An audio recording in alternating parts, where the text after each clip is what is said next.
Okay, he just took out the tracks. LY clock beanie hat. That can wind up in pursuits with police Going over the fence, southbound. or abandon with a thief nowhere in sight. Locked the door, went inside.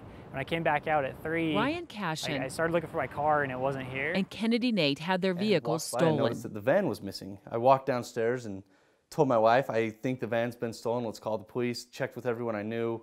Their cars had vanished, and suddenly they were swept up in a crime that happens about 16 times a day in Utah. That's 6,000 reports of auto theft in just 2012. Yeah, it was just right here.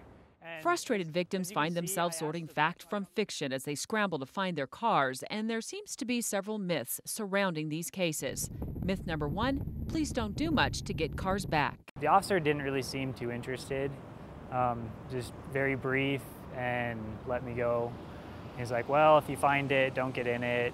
You have to call us or you'll be driving a stolen vehicle. For several nights last month, 7 law enforcement agencies from across the valley teamed up to investigate stolen car cases. If we don't stop them, if we don't catch them, then they turn around and they do it again. West Valley City Police organized the operation. Methamphetamine, 2 or 3 grams. 680 cars stolen in that city this year alone. The results? 53 arrests and 29 stolen cars found. You're kidding me. Call the print lab.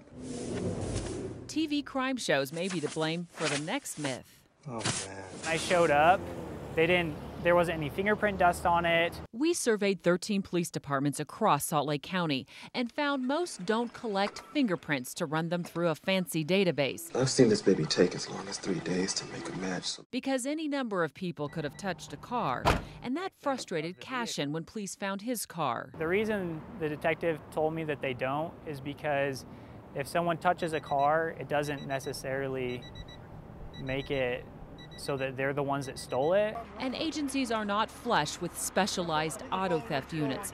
According to our survey, only the Salt Lake City Police Department has a 5-officer squad dedicated to auto theft investigations. In Murray, 2 detectives strictly work these cases. The rest of the departments assign them to detectives and officers who investigate other crimes as well. Myth number 3, you can't stop a thief.